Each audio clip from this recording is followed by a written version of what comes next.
The rain in North City tonight feels like shards of cold glass, relentless and sharp. I sat on the edge of the velvet sofa in the grand living room of the Shen Villa, my breath coming in shallow, ragged hitches. A fever was burning through my veins, making the opulent gold leaf molding of the ceiling blur into a dizzying swirl. I had been married to Shen Yanqing for 3 years, 3 years of being the perfect Mrs. Shen, quiet, obedient, and invisible. Madam, please don't make this difficult. Old Chen, the butler who had always treated me with a modicum of respect, stood before me, but today, his eyes were averted, fixed instead on the polished marble floor. In his hand, he held a set of documents and a designer luggage bag that hadn't been there an hour ago. Sir's instructions were very clear. Old Chen's voice trembled slightly. You have 10 minutes to pack your personal belongings and leave. Miss Wanwan, she likes the layout of this villa. She finds her current apartment too stifling for her recovery. I let out a dry, raspy laugh that turned into a coughing fit. Su Wanwan, the white moonlight who had returned from abroad a month ago with a delicate heart condition and a tearful smile that could command Shen Yanqing to burn the world down. 10 minutes. I whispered, my voice cracking. I've lived here for over 1,000 days, old Chen. He wants me gone in 600 seconds. Yanqing is just being considerate of my health. Nanji, don't be bitter, it doesn't suit a woman of your humble origins. The voice came from the grand staircase. Su Wanwan stood there, draped in a cashmere shawl that Shen Yanqing had bought for me last Valentine's Day, one I had never dared to wear because he said it was too extravagant for daily use. Now, it hung loosely off her thin shoulders. Behind her, the air grew heavy and cold. Shen Yanqing descended the stairs, his silhouette tall and imposing. His face was a masterpiece of ice, chiseled, handsome, and utterly devoid of warmth. He didn't even look at me. His hand naturally moved to support Su Wanwan's waist, a gesture of tenderness he had never afforded me in public or private. Why are you still sitting there? Shen Yanqing's voice was like a frostbite. The lawyer has already drafted the agreement. You're leaving with nothing. Just as you came, I've compensated your family's failing business enough over the years. Consider us even. Even, I looked up, my vision tunneling. I spent 3 years managing your household, nursing your chronic insomnia, and shielding you from the board's scandals while you built your empire. And you're kicking me out into a storm because she likes my house. It was never your house. Nanji, he replied coldly. It was a cage I allowed you to inhabit. Now, the bird is being evicted. Su Wanwan gave a small, feline smile. She walked toward the fireplace where a small jade urn sat on the mantel. It held the ashes of my mother, the only thing I truly valued. Oh, is this what you're bringing with you? Su Wanwan picked it up with 2 fingers, feigning curiosity. It's so dusty. It really clashes with the new aesthetic I have planned for this room. Put it down, Wanwan, I said, my voice dropping to a dangerous, low register. The fever seemed to crystallize into a cold, hard rage. Oops, with a theatrical gasp. Su Wanwan let her fingers slip. The urn hit the marble floor with a sickening crack. Whitish scattered across the black stone, mingling with the rainwater dripping from the windows. Time seemed to stop. The silence in the room was deafening, broken only by the rhythmic ticking of the grandfather clock. Shen Yanqing frowned slightly, but he didn't move, he didn't reprimand her. He simply looked at the mess as if it were a minor inconvenience. Old Chen, clean that up after she leaves.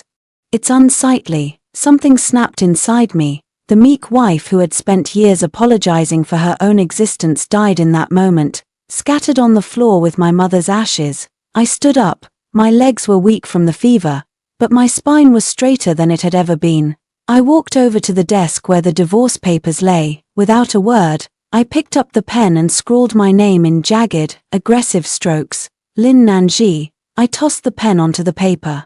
It bounced and left a black ink stain on the white sheets, a perfect metaphor for our marriage. I'm done, I said, looking Shen Yanqing directly in the eye for the first time in years. I saw a flash of surprise in his grey orbs, a flicker of something unsettled by my sudden lack of tears. Good, he said, recovering his mask of indifference. You have 5 minutes left. Get out. I don't need 5 minutes. I don't want a single thing from this mausoleum. I spat. I walked toward the door. Passing Su Wanwan, As I passed, I leaned in and whispered just loud enough for her to hear, "Enjoy the leftovers, Wanwan. But remember, what's built on ash eventually turns to it." I stepped out into the torrential rain. My thin silk dress was soaked through in seconds. Behind me, the heavy oak doors of the Shun Villa slammed shut, the sound echoing like a gunshot through the valley. I stood at the edge of the driveway, the cold rain washing away the scent of Shun Yanqing's cologne that had lingered on my skin.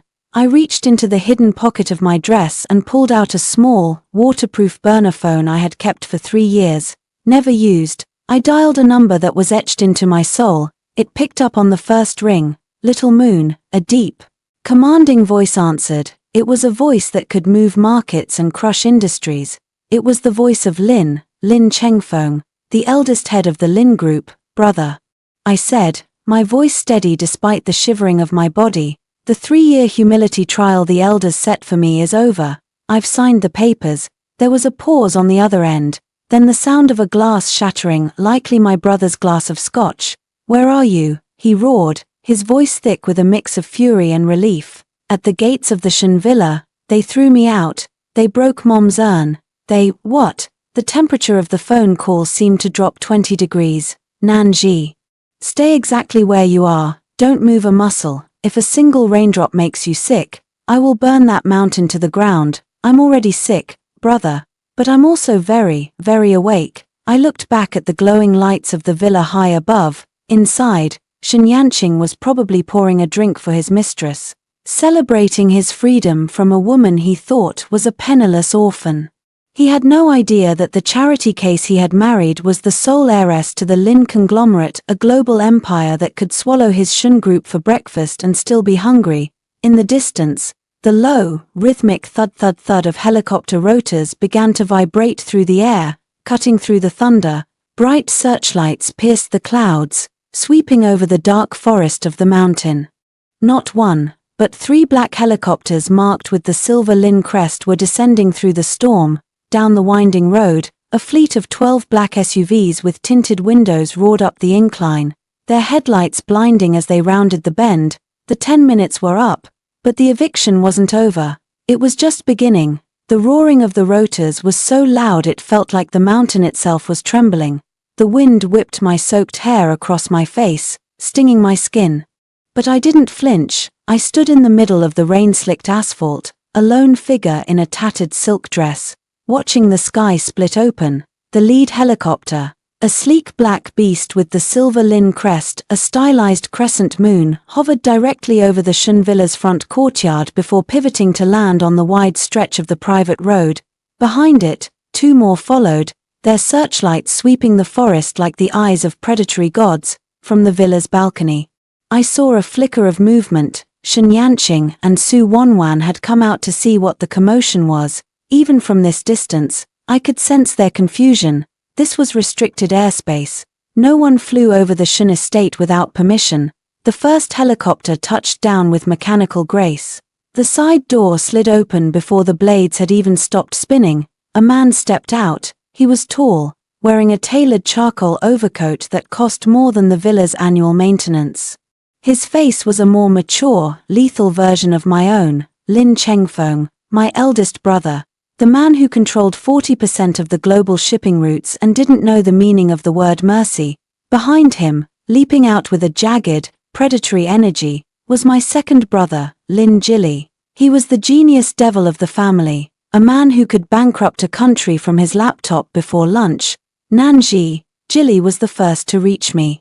He stripped off his jacket and wrapped it around my shivering shoulders, his eyes blazing with a terrifying light. "Look at you. You're burning up, and you're wet. If I find out he didn't even give you an umbrella." "He didn't," I whispered, my voice raspy. "He gave me 10 minutes and a broken urn." Chengfeng walked up then. He didn't say a word at first. He just looked at the heavy iron gates of the Shun Villa.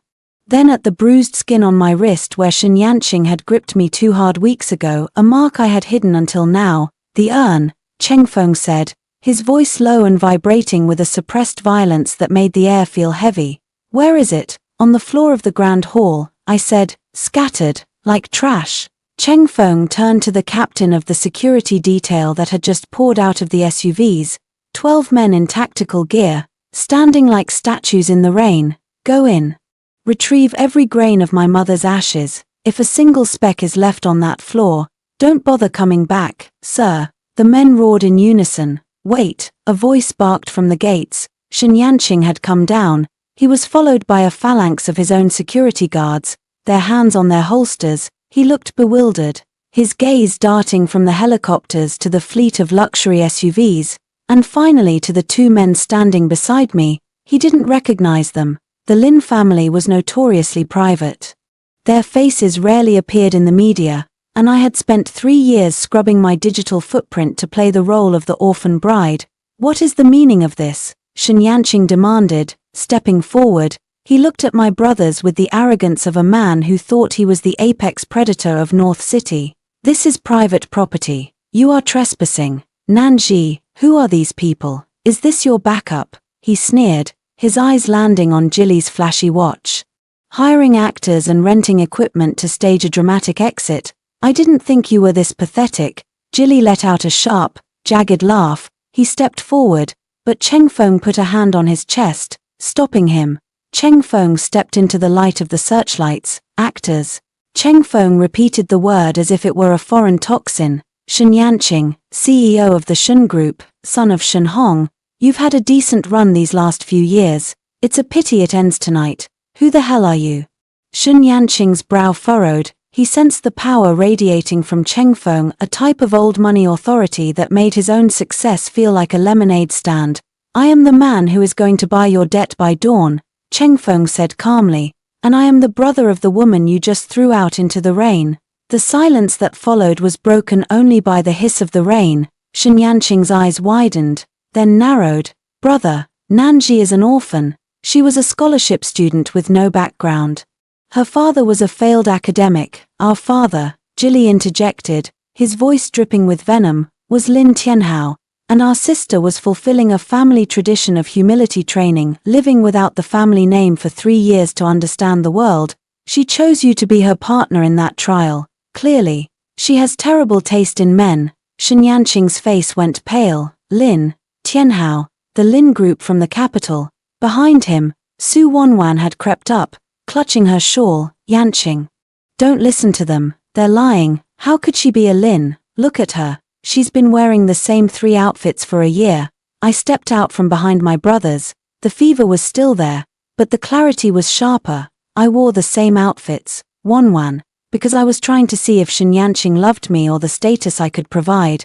It turns out, he didn't love either. He only loves the reflection of his own ego in your fake smiles. I looked at Shen Yanqing, for the first time.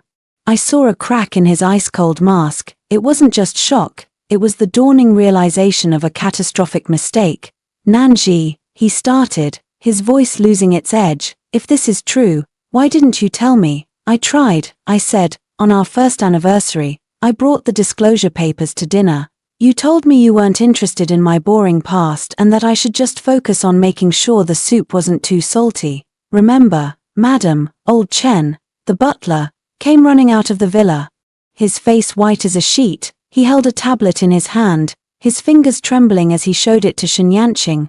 Sir, the news. The Lin Group has just issued a global press release.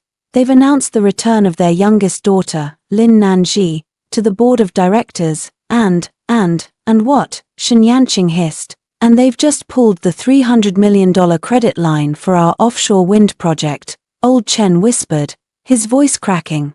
The banks are calling in our loans, right now. The color drained completely from Shen Yanqing's face. He looked at me, then at the helicopters, the realization hitting him like a physical blow. The woman he had just evicted was the only thing that had been keeping his empire afloat. My humility trial had involved me quietly directing Lin Group subsidiaries to favor Shen projects for 3 years.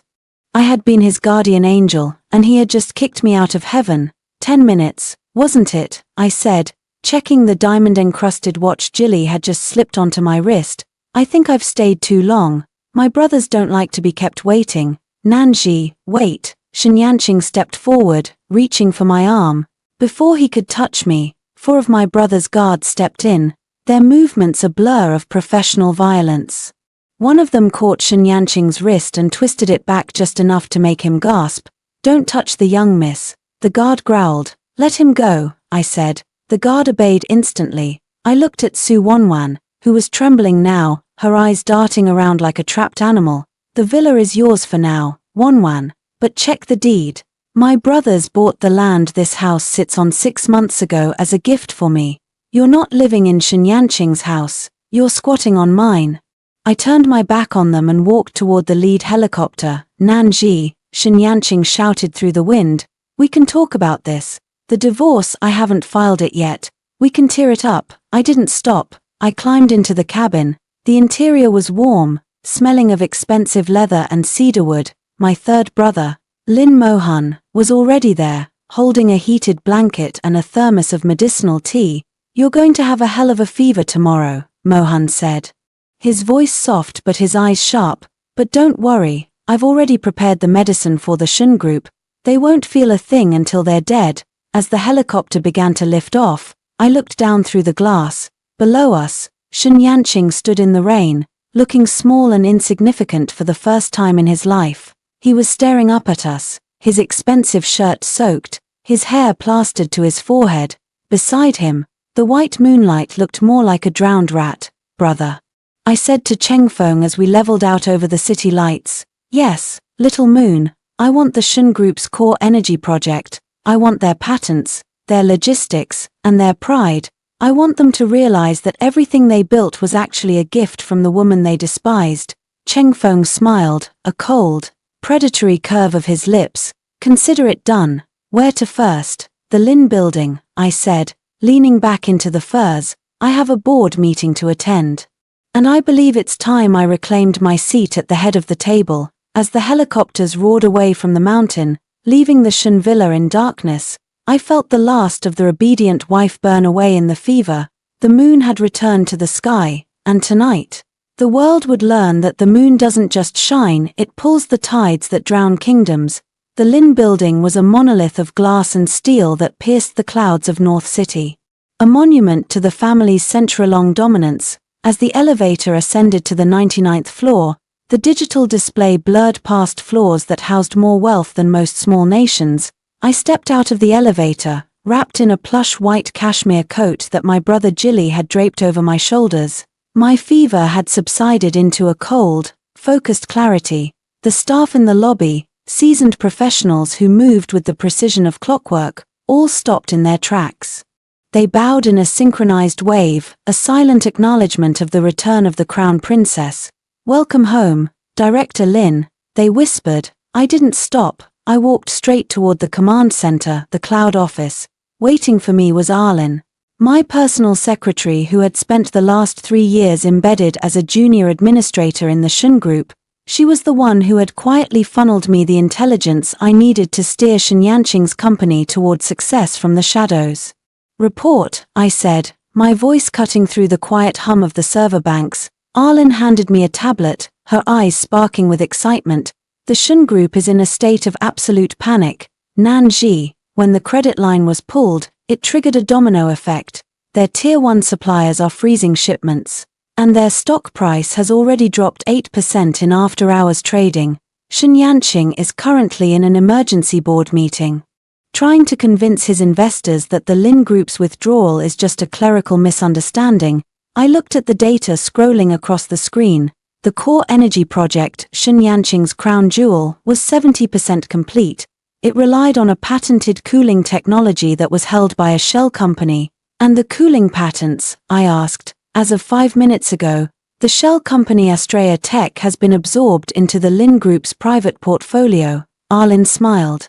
"The legal notice was just delivered to Shen Yanqing's desk. Without those patents, his entire energy plant is nothing but a collection of very expensive, very hot scrap metal." "Perfect," I said. "Now, let's talk about the white moonlight." Arlen's expression shifted to one of professional disdain. "Su Wanwan has already begun spending. She's currently at the villa, ordering a full interior redesign. She's also reached out to the Shun Group's marketing department, demanding they prepare a press release announcing her as the new brand ambassador for their luxury line. She thinks she's stepping into your shoes. Nanji, Let her dream a little longer, I murmured, staring out at the city lights. It makes the fall more scenic. Meanwhile, across the city at the Shen Group headquarters, the atmosphere was suffocating. Shen Yanqing sat at the head of the boardroom table, his tie loosened, his sleeves rolled up, he looked haggard. The shock of the mountain road still etched into his features. Around him, the directors, men who had once bowed to his every whim, were now shouting, "Yanqing, you told us the Lin Group's support was unconditional." Director Wang slammed his fist on the table. Now they've not only pulled the credit, they've seized the Astrea patents. We're bleeding $10 million an hour. I am handling it, Shen Yanqing hissed, though his own hands were clenched so tight his knuckles were white. Suddenly, the heavy double doors of the boardroom swung open. Su Wanwan walked in, wearing a flamboyant red dress and carrying a designer shopping bag.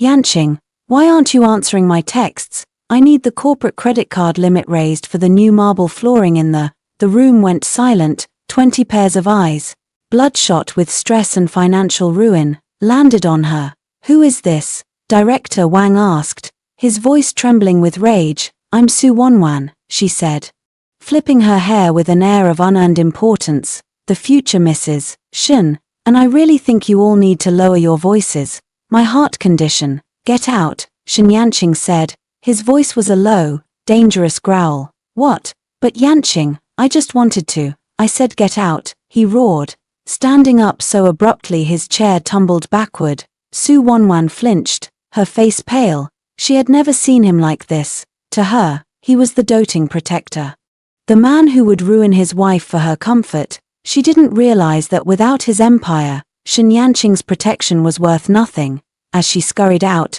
Shen Yanqing's phone buzzed. It was a private message from an unknown number. He opened it. It was a video file. He clicked play. The video showed Su Wanwan in the back of a car 3 years ago, the night of their accident that supposedly gave her the heart condition.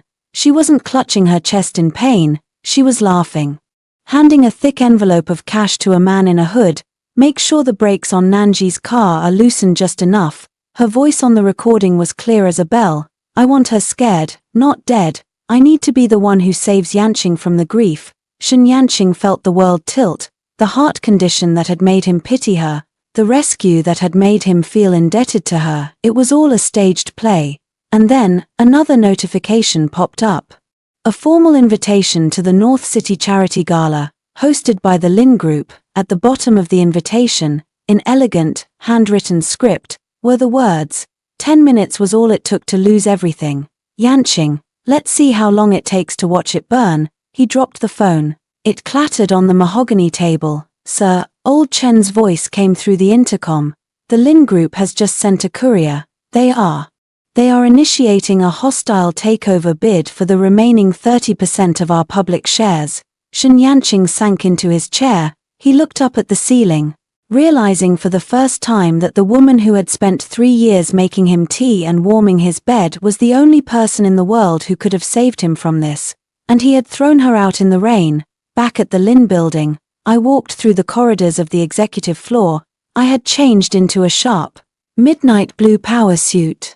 My hair was pulled back into a sleek, high ponytail. I stopped in front of the massive glass windows of the war room. Inside, my brothers were already coordinating the final blow. "Nanji," Chengfeng said, looking up from a sea of monitors, "the market opens in 6 hours. By noon, the Shen Group will be a shell.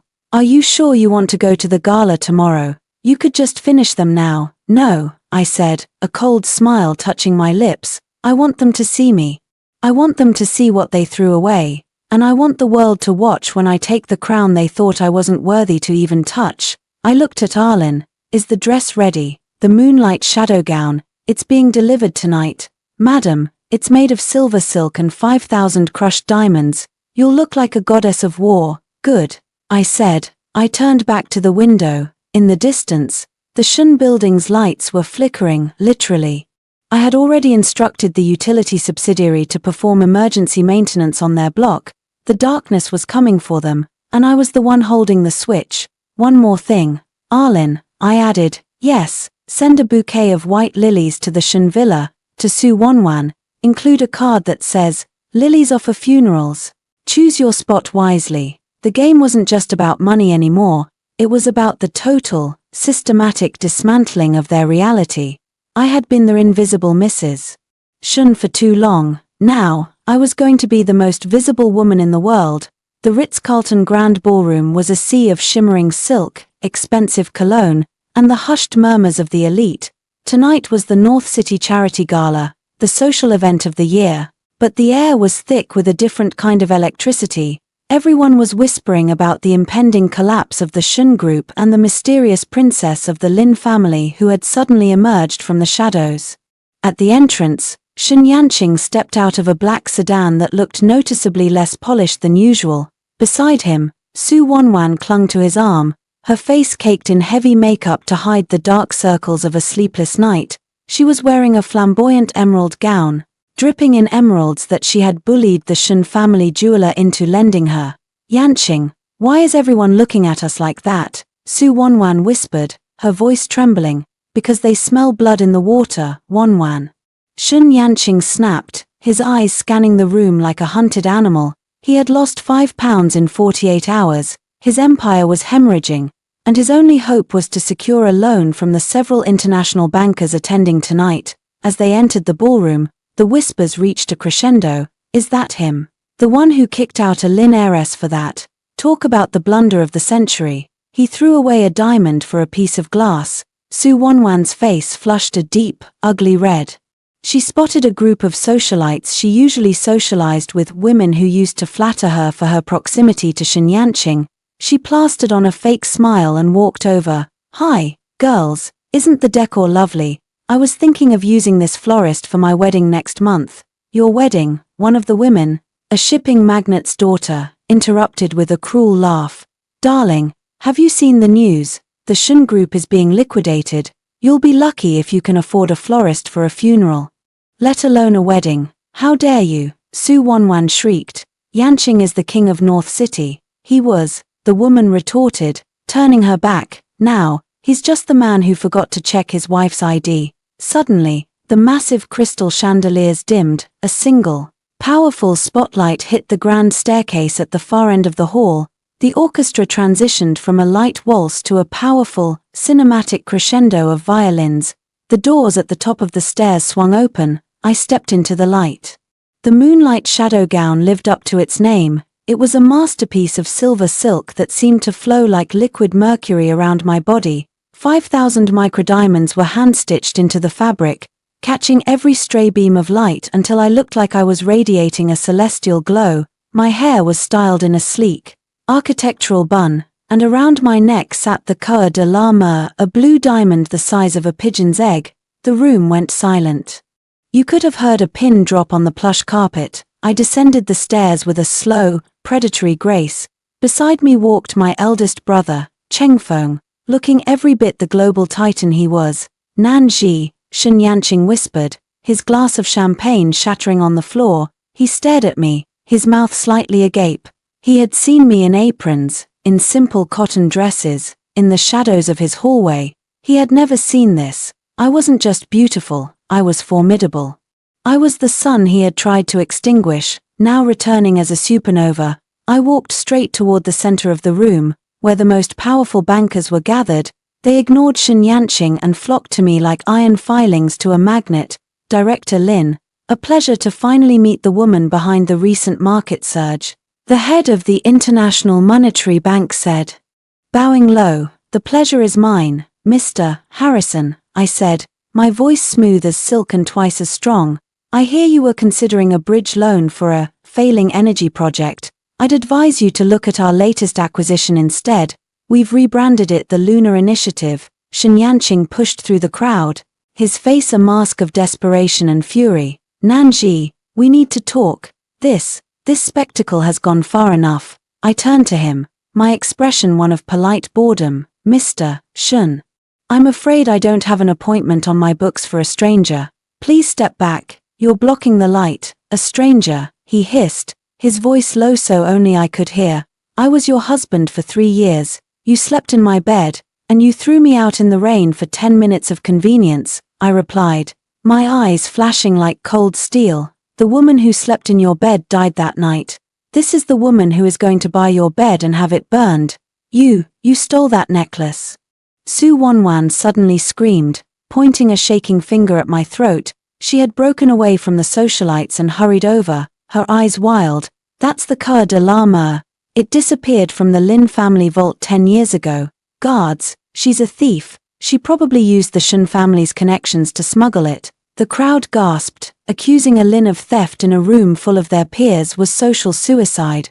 But Su Wanwan was beyond logic. I smiled. It was the smile of a cat watching a mouse run into a corner. My dear, I said, my voice carrying to every corner of the room. The Cœur de la Mer didn't disappear.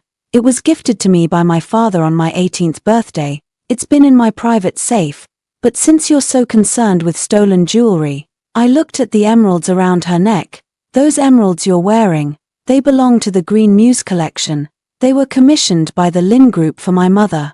They were stolen from our estate during a renovation 5 years ago. Su Wanwan's face went white. Liar, Yanqing gave these to me. He said they were family heirlooms. Heirlooms. I looked at Shen Yanqing. Yanqing, did you really buy stolen goods from the black market to impress your mistress? Or did you just find them in the back of the safe I left behind, the safe that belonged to my mother? Shen Yanqing looked like he wanted the floor to swallow him. He had found those emeralds in a hidden compartment of a desk I had left behind.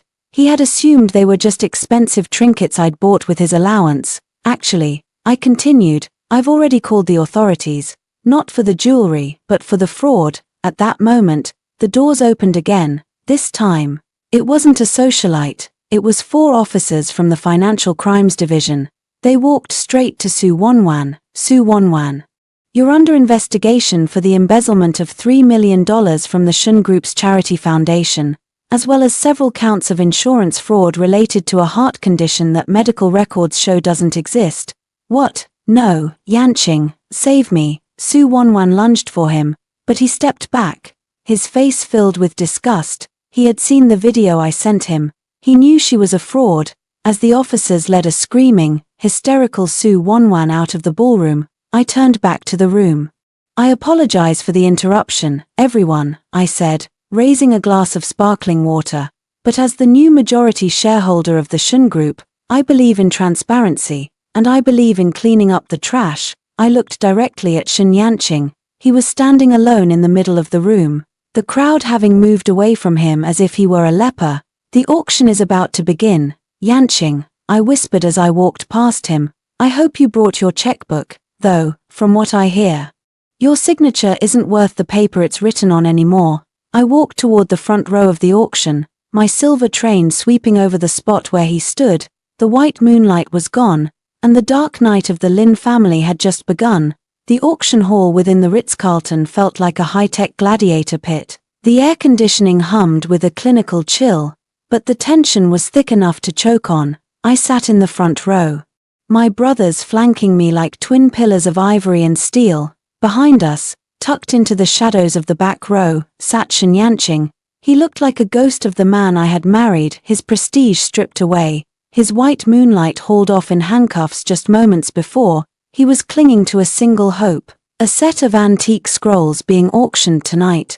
They were the Phoenix manuscripts, rumored to contain the original land rights to a coastal territory the Shen Group desperately needed to prevent their latest development from being declared illegal. Next item, the auctioneer announced, his voice booming, Lot 42, the Phoenix manuscripts, opening bid, $5 million. Shen Yanqing raised his paddle instantly, $6 million. I didn't even look back. I raised my finger, $10 million. The room inhaled sharply. Shen Yanqing's paddle trembled, $12 million, 20.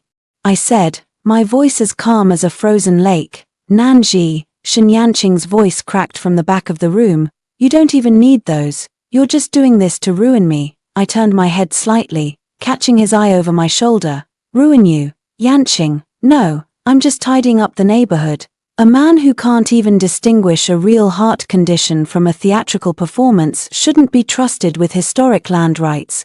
The room erupted in hushed snickers. Shen Yanqing's face turned a bruised shade of purple. He threw down his paddle. $25 million. That's my final offer.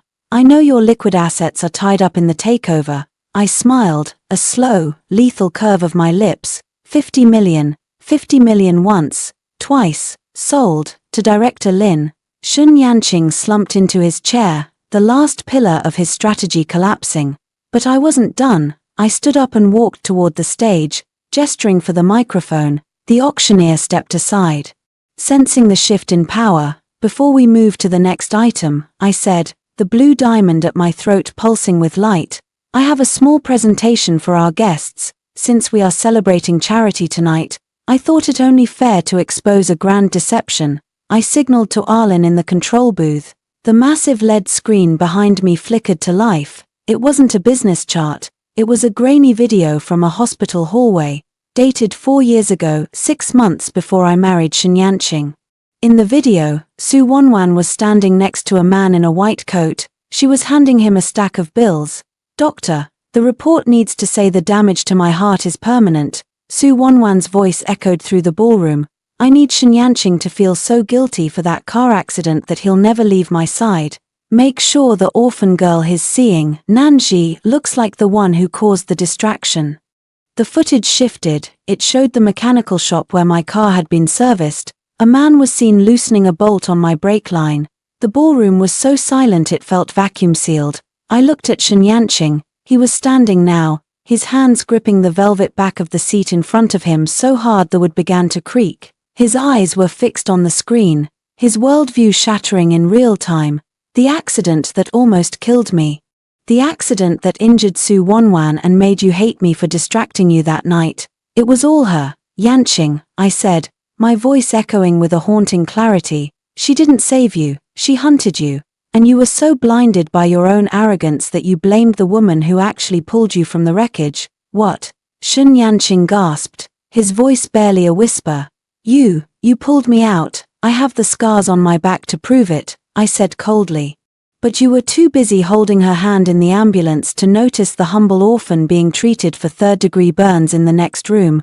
I turned back to the audience, and now for the final piece of the puzzle. The screen changed again. It was a financial ledger. For 3 years, Su Wanwan has been using Shun Group funds, money intended for the Wanwan Heart Foundation, to pay off the blackmailer who had this footage, over $12 million. All signed off by Shun Yanqing in his grief-stricken haze. At the back of the room, the legal team I had hired stepped forward. Mr. Shun, as the new majority shareholder of the Shun Group, Director Lin is filing a derivative lawsuit against you for gross negligence and misappropriation of corporate funds. Your personal assets are being frozen as of now. Shun Yanqing reached for his pocket, pulling out his black titanium credit card. He looked at it as if it were a dead insect. It's over. Yanqing, I said, stepping down from the stage. I walked toward the exit, my brothers falling in line behind me. As I passed Shun Yanqing, he reached out, his hand shaking, trying to touch the hem of my silver gown. Nanji, please, I didn't know. I was a fool. We can fix this. I'll make it up to you. I'll throw her in the street myself. I stopped and looked down at his hand. With one gloved finger, I flicked his wrist away as if he were a speck of dust. You already threw someone in the street. Yanqing, and she didn't come back to fix things. She came back to collect the debt. I leaned in closer, my voice a cold caress against his ear. By the way, the Phoenix manuscripts I just bought, they aren't for the Coastal Project. I'm going to donate them to the National Museum in my mother's name. Your development is officially a graveyard for your career. 10 minutes to pack. Yanqing, that was your rule, wasn't it? I'll give you 5. I walked out of the ballroom without looking back. Behind me, the sound of the elite's mockery began to rise like a tide, swallowing the man who had once thought he was a king. Outside, the cool night air was a relief. Section 5 complete, Arlen whispered, walking beside me to the waiting limousine. The press has the footage. By tomorrow morning, Su Wanwan will be the most hated woman in the country, and Shun Yanqing will be a punchline. Good, I said, sliding into the back of the car, but the Shun family has deep roots. It's time to go to the source. It's time to pay a visit to the old matriarch at the ancestral estate.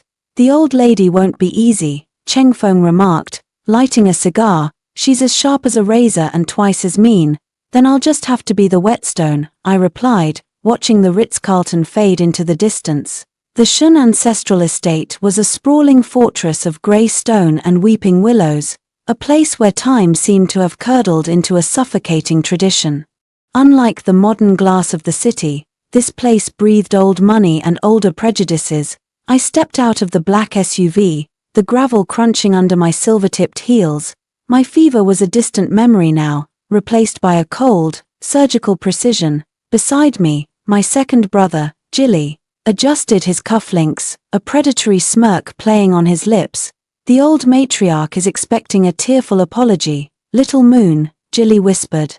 She still thinks you're the lucky orphan who should be grateful for the scraps they threw you. Let her think that, I said, smoothing the lapels of my midnight blue coat. It makes the reality check so much more jarring. We entered the grand hall. It smelled of incense and decay. At the far end, sitting in an ornate rosewood chair, was old Madame Shun. She was 80 years old, with skin like parchment and eyes like flint. Surrounding her were the aunts and cousins of the Shun clan, the vultures who had spent 3 years whispering about my lowly background behind my back. So, the old matriarch's voice rasped through the silent hall. The runaway wife returns. I heard you made quite a scene at the gala, Nanji, disrupting the family business. Shaming Yanqing. Have you no shame? I walked to the center of the room and stood beneath the massive crystal chandelier. I didn't bow, I didn't lower my gaze. Shame is a luxury for those who have something left to lose, Madame Shun, I said. I'm here to discuss the deed. A sharp-featured woman, Aunt Liu, stepped forward, her lip curling. The deed? You mean the villa? Yanqing told us you were squatting there. That house belongs to the Shun bloodline. You're lucky we haven't sued you for trespassing yet.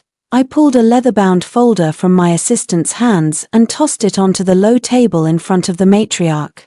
The villa doesn't belong to the Shun bloodline, I said. Neither does this estate. The matriarch's hand, gnarled with arthritis, froze over the folder. What nonsense is this? This land has been in our family for 4 generations. For generations of borrowing against the future, I countered. Check the signatures on those debt restructuring papers from 5 years ago. Your late husband was a gambler, madam. He mortgaged the ancestral lands to a private equity firm in the Caimans to cover his losses in the Southeast Asian market.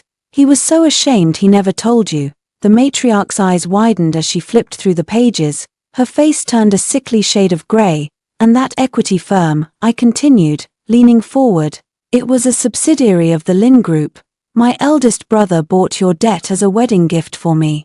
He didn't tell me at the time. He wanted to see if the Shuns were worth the investment. It turns out, you weren't. You're lying, Aunt Liu shrieked, snatching the papers. This can't be. We are the Shuns. We are royalty in this city. You are tenants, I corrected her, my voice dropping to a whisper that echoed like a death knell. And as of 9 o'clock this morning, your lease has been terminated. The room erupted into chaos. Cousins were shouting, aunts were clutching their pearls. And the matriarch looked like she was having a stroke. Suddenly, the heavy doors burst open. Shun Yanqing stumbled in. He looked like he had slept in a gutter. His suit was wrinkled, his eyes bloodshot. He had lost his car, his credit cards, and his dignity. Grandmother, he cried out, tripping over his own feet. Stop her, she's taking everything. The banks. They've locked the corporate accounts. The matriarch looked at her favorite grandson, the man she had raised to be an emperor, and saw a broken boy. Yanqing, she breathed, her voice trembling. Is it true? Is the land gone? Shun Yanqing looked at me, his eyes filled with a terrifying mix of hate and longing. Nanji, please, not the ancestral home. My grandfather is buried in the back garden. You can't do this. I can, I said, just like Su Wanwan could accidentally drop my mother's ashes on the floor. Just like you could stand there and watch while she did it. I walked over to the matriarch's rosewood chair. The old woman tried to shrink back, but there was nowhere to go. I'm not here to throw you out into the rain tonight, I said, a cold smile touching my lips. I'm not as cruel as your grandson. I'll give you 24 hours. But everything in this house, the paintings, the silver, the rosewood furniture, it's all been appraised as collateral. Don't let me find a single spoon missing when the movers arrive tomorrow. You monster, the matriarch hissed. No, I replied, I'm an accountant, and the books are finally balanced. I turned to Shun Yanqing.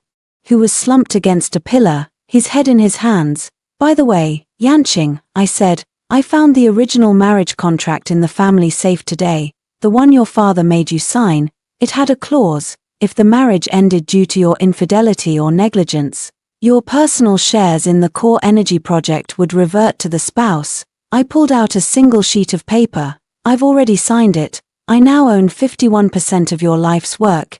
You're not just a tenant in this house, Yanqing. You're an employee in my company, and your performance review, it's a failing grade. I walked out of the hall, the sound of the matriarchs weeping and the aunts panicked arguing following me into the night air. As I reached the car, Jilly laughed, a bright, dangerous sound that was poetic. Little Moon, but you know they'll try to fight back. The Shun cousins have some nasty connections in the underworld. Let them, I said, looking up at the moon. I've spent 3 years learning how to survive in a house full of snakes. I think it's time I showed them how a dragon hunts. Where to now? The hospital, I said. I want to see the look on Su Wanwan's face when she realizes her heart condition is about to become a very real legal liability. The river of my revenge was gaining speed, and the dams were all breaking at once. The hospital smelled of sterile lavender and silent desperation. Su Wanwan was no longer in the VIP suite. I had seen to that with a single phone call. She had been moved to the observation ward, a place of white curtains and shared misery. When I pushed back the curtain, she was sitting on the edge of the bed, her face sallow without her expensive serums. She looked up, her eyes widening with a frantic, jagged hope. Yanqing, is that you? Did you bring the bail money? Her face fell when she saw me. The hope curdled into a mask of pure, unadulterated venom. You ruined everything. You're a monster, Nanji, a cold-blooded bitch. Careful, Wanwan, I said, pulling up a plastic chair and sitting down with the grace of a queen visiting a peasant. Your heart might actually skip a beat this time, and we wouldn't want to waste a perfectly good medical fraud, would we? I'll kill you, she hissed, lunging forward. My bodyguard's hand was on her shoulder before she could even clear the bedsheets. He didn't push her, he just held her there.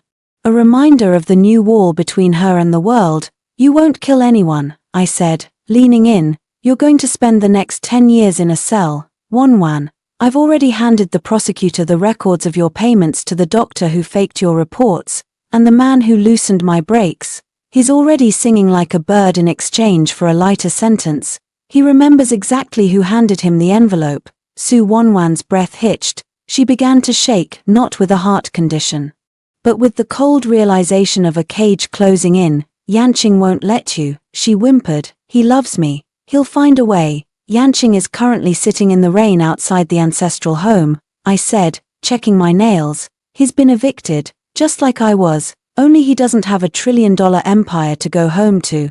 He only has the debt I've left in his name. I stood up, the rustle of my silk coat sounding like a guillotine blade in the quiet ward.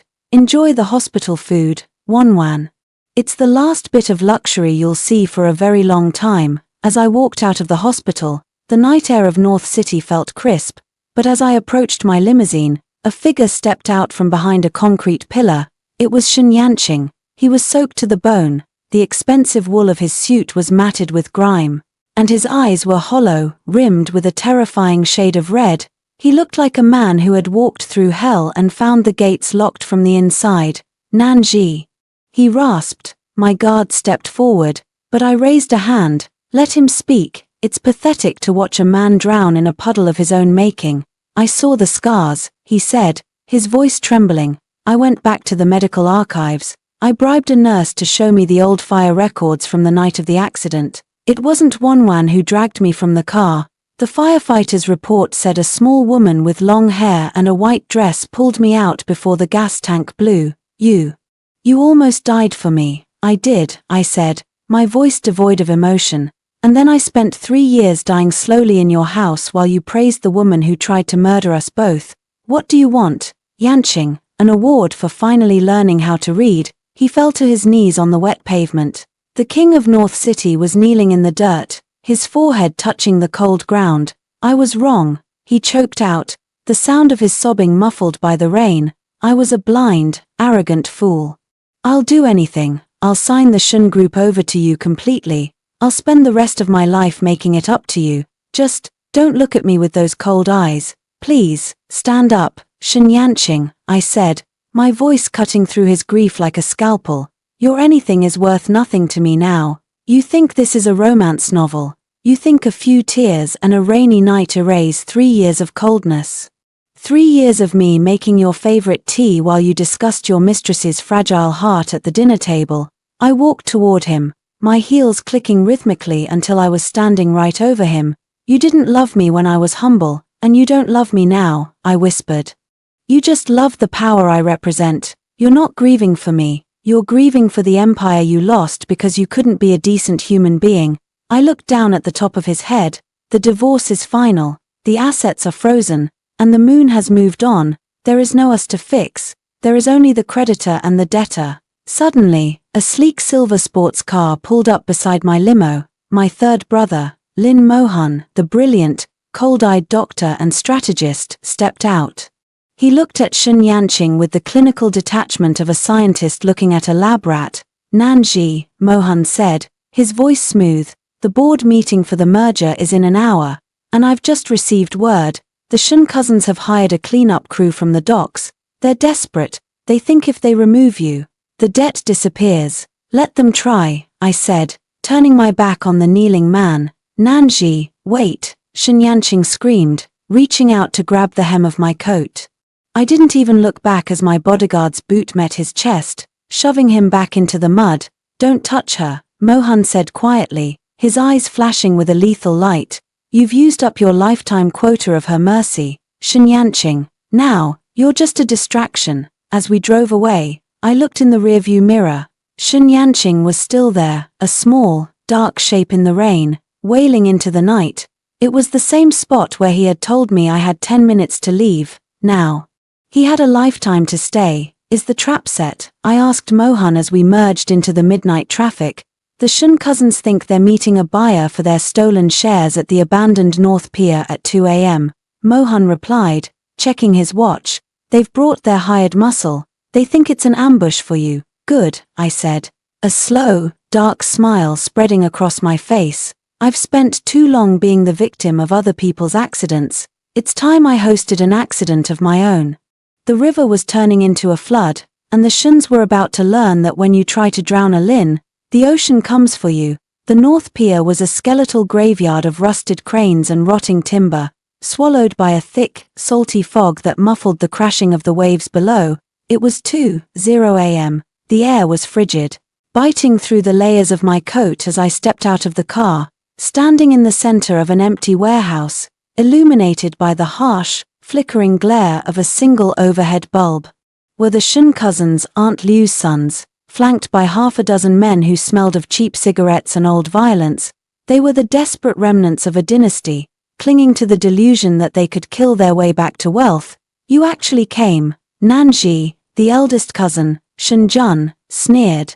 He held a thick stack of papers, the stolen share certificates they had managed to skim from the family trust before I froze the accounts. Bold, or just stupid. Without you to testify in the fraud case, and without you to sign the merger, the Shen group stays in our hands. I walked forward, my heels clicking sharply against the concrete. I was alone, or so it appeared. You think killing me solves your debt, Jun? You owe the Lin Group $3 billion. My death doesn't erase a balance sheet, it just brings my brother's wrath down on your heads. We'll take our chances with them over a life of poverty, he spat, nodding to the men behind him. Two of the thugs pulled out heavy iron pipes, while another reached into his jacket for something smaller and more lethal. I didn't flinch. I checked my watch. 10 minutes. It's a recurring theme in my life lately. That's how long it took for your cleanup crew to realize they were working for the wrong side. Suddenly, the shadows at the edges of the warehouse moved, from the rafters, from behind the rusted crates, and from the heavy steel doors. Men in silent tactical gear emerged like ghosts. They didn't carry pipes, they carried high-end suppressors and laser sights. The red dots danced across the chests of the Shen cousins like a deadly light show. What is this? Shen Jun gasped, dropping the papers. This, I said, my voice dropping to a whisper, is the Lin family's private security. You hired the docks muscle. Jun, I bought the docks. My brother Mohan stepped out from behind me, his hands in his lab coat pockets. I told you. Nanji, desperate people make predictable moves. I already traced their offshore payments to the hitmen. It took me 3 minutes to outbid them. The thugs dropped their weapons instantly, falling to their knees with their hands behind their heads. They knew a losing battle when they saw one. The Shun cousins stood paralyzed, their faces drained of color. Wait, Nanji, we're family. Aunt Liu's youngest son cried out, family. I walked up to him, my eyes like chips of ice. When I was starving during the first year of my marriage because Yanqing forgot to give me an allowance, and you all laughed at my cheap shoes at the New Year dinner, where was the family then? When Su Wanwan tried to frame me for a hit and run, where were you? I picked up the fallen share certificates from the floor. These are worthless now. I've already issued a dilutive stock split. Your 10% is now 0.001%. I turned to the lead security officer. Hand them over to the police waiting outside. I want the charge to be attempted kidnapping and corporate espionage. No bail, no visitors. As they were dragged out, screaming and cursing, the warehouse fell into a heavy, triumphant silence. But the night wasn't over. My phone buzzed. It was a video call from the North City Central Jail. I swiped to answer. Su Wanwan's face appeared on the screen. She was in a holding cell, her hair matted, her eyes wide with a manic terror. Nanji. You have to help me, she shrieked. The other inmates, they know who I am. They took my shoes. They said I'm a fake princess's. Please, tell the guards I'm sick. My heart. Your heart is fine. Wanwan, I said, looking at her through the screen with total indifference. But your timing is terrible. I'm actually quite busy becoming the woman you tried to destroy. I'll tell them everything. She yelled. I'll tell them Yanqing knew. I'll drag him down with me. Go ahead, I smiled. He's already at the bottom. There's plenty of room for both of you. I ended the call and looked at Mohan. Is it done? The final liquidation of the Shun assets is complete, he said, handing me a leather-bound folder. The Shun Group is no more. Tomorrow morning, the sign on the building changes to Nanlin International. And Shun Yanqing, what about him? He was found wandering the docks an hour ago, Mohan said, his voice quiet. He tried to throw himself into the bay. The harbor patrol picked him up. He's been committed to a state psychiatric ward for observation. He keeps calling your name, Nanji. He says he has 5 minutes left to find you. I looked out at the dark, churning water of the harbor. A part of me, the girl who had once loved the way his eyes crinkled when he laughed, felt a phantom pang of grief. But it was like a limb that had been amputated long ago. I could feel the ghost of the pain. But the limb was gone. Let him stay there, I said. It's a quiet place. He'll have all the time in the world to realize that white moonlight was just a reflection on the water. And I was the tide that finally came in. I walked toward the car, my silhouette long and sharp against the fog. The revenge was complete. But the awakening was just beginning. I had dismantled a dynasty and reclaimed my throne. Section 8 complete. I whispered to the night air. The river has reached the sea. The sun rose over North City, but the light felt different today, colder, sharper, and utterly mine. The skyline had been rearranged. At exactly 9:00 a.m., the massive Shun neon letters atop the city's most iconic skyscraper were dismantled, piece by piece, by a team of industrial cranes. In their place, a new name ascended in brushed titanium. Nanlin International. I stood in the center of the grand lobby. The marble floor polished so brightly it looked like a mirror. I was dressed in a suit of ivory silk, a stark contrast to the morning black I had worn for 3 years. Around me, hundreds of employees stood in a silent, disciplined semicircle. These were the survivors of the takeover, the ones who had seen the wind changing and chose to sail with me. Director Lin, the chief operating officer, stepped forward. Bowing so low his forehead nearly touched his knees. The signing ceremony is prepared. The international press is in the auditorium. The final merger documents for the Lunar Initiative are ready for your seal. And the former CEO, I asked, my voice echoing through the vast, hollow space of the lobby. He is here. Madam, the COO whispered, his eyes darting to the side. The psychiatric facility released him into our custody for the legal proceedings.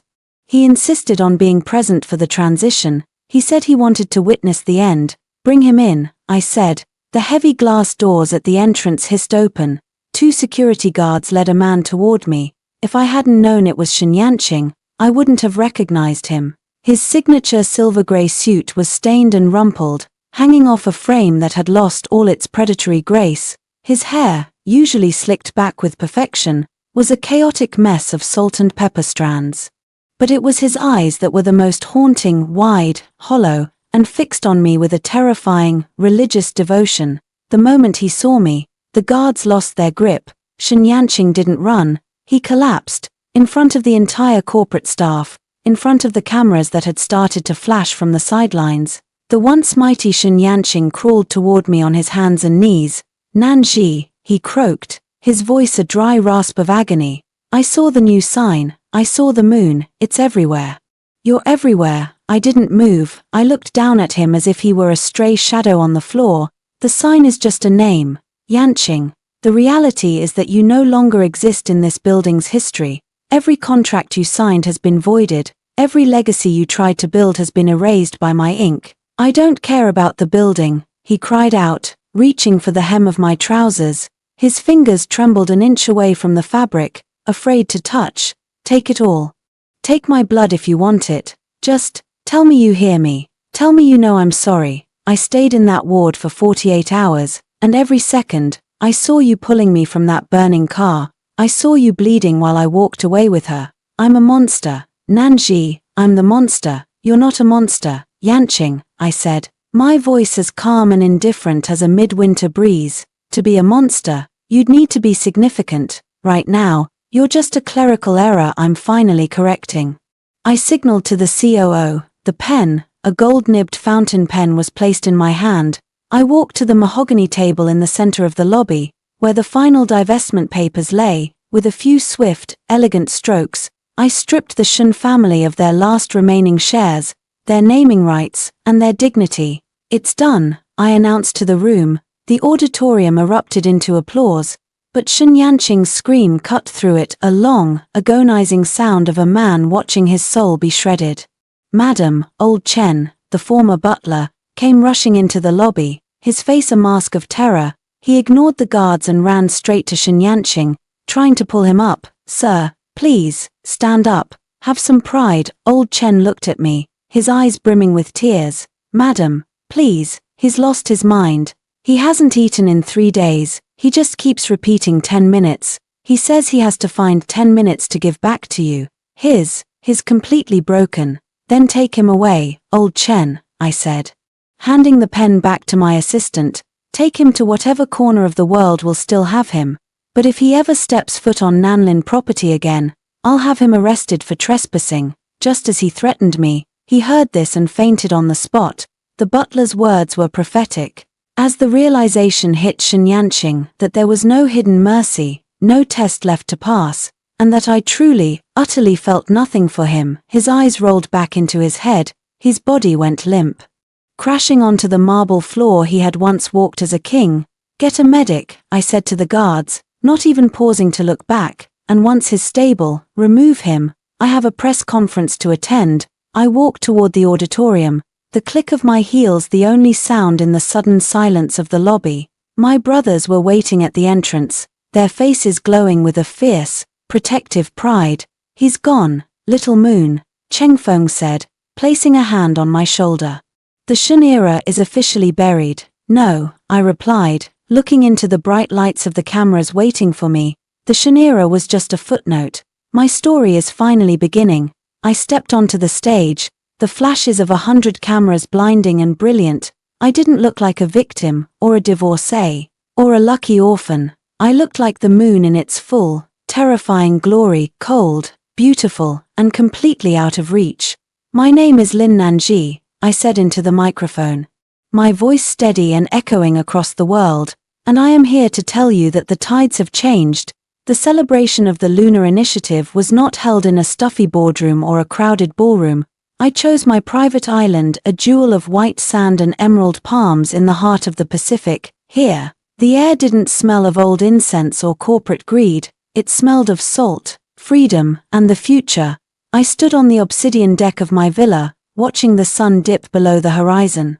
The sky was a bruised purple, the exact color of the silk gown I wore. It was backless, revealing the faint, silvery webs of scars across my shoulder blades, the marks of the fire where I had saved a man who wasn't worth the skin I lost. I no longer hid them with lace or foundation. They were my medals of honor, the price I paid to buy my soul back. Nanji, I turned to see my 3 brothers approaching. They looked like gods of the modern world, relaxed yet lethal. Chengfeng held a crystal flute of vintage champagne. Jilly was scrolling through a tablet showing the final liquidation of the Shun family's remaining overseas trusts, and Mohan was watching me with his doctor's eye, satisfied with the life returning to my face. The global markets have stabilized. Chengfeng said, handing me a glass. Nanlin International is now the 3rd largest energy conglomerate in the world. The white moonlight is officially a black hole. Every bank has blacklisted anyone with the last name Shun. And the man himself, I asked, taking a sip of the cold, crisp liquid. He was discharged from the psychiatric ward this morning, Mohan replied, his voice flat. Old Chen took him to a small, dilapidated apartment on the outskirts of North City. It's a studio. 10 square meters, no view, no elevator, 10 square meters for 10 minutes. Jilly laughed, a sharp, cold sound. Poetic justice is a dish best served in a cramped kitchen. He's been seen sitting on the curb outside our headquarters, Chengfeng added, just staring at the new sign. The security guards have to move him every hour. He doesn't fight back anymore. He just whispers your name and asks if the 10 minutes are up yet. I looked out at the ocean. I felt no surge of joy at the news, nor any sting of pity. I felt empty, a beautiful, clean emptiness, the kind of silence that follows a violent storm. Let him stay there, I said. He's a ghost now, and ghosts don't belong in the light of the moon. So, Jilly said, leaning against the railing, what's next for the trillion-dollar heiress? A new husband, a duke, a tech billionaire. The world is literally lining up at your door. Nanji, I looked at my brothers, the men who had spent their lives protecting me. Even when I didn't want it, I loved them, but I realized I no longer needed a shield. I had become the sword. No more husbands, I said, a genuine smile playing on my lips. No more roles to play. I've spent 3 years being a perfect wife and 3 months being a perfect avenger. Now, I'm going to try being just me. I walked to the edge of the deck and raised my glass to the rising moon. I'm going to build schools for girls who think they need a prince to save them. I'm going to fund research for real heart conditions, so no one can ever use a fake one as a weapon again. And I'm going to travel until I forget the layout of that villa in North City. Suddenly, my phone vibrated on the table, a final message from an unknown number, likely intercepted by my security and cleared for me to see. It was a photo of a small, cracked ceramic jar sitting on a park bench. Beside it was a handwritten note in a shaky, broken script. I found the last of the ash. I spent 3 days sifting through the dirt at the gate. I'm sorry. I'm so sorry. Please, just 1 minute. I didn't even finish reading it. I tapped the screen, selected the message, and hit delete. Then, I blocked the sender. Anything important? Mohan asked. Just some spam, I replied, nothing worth my time.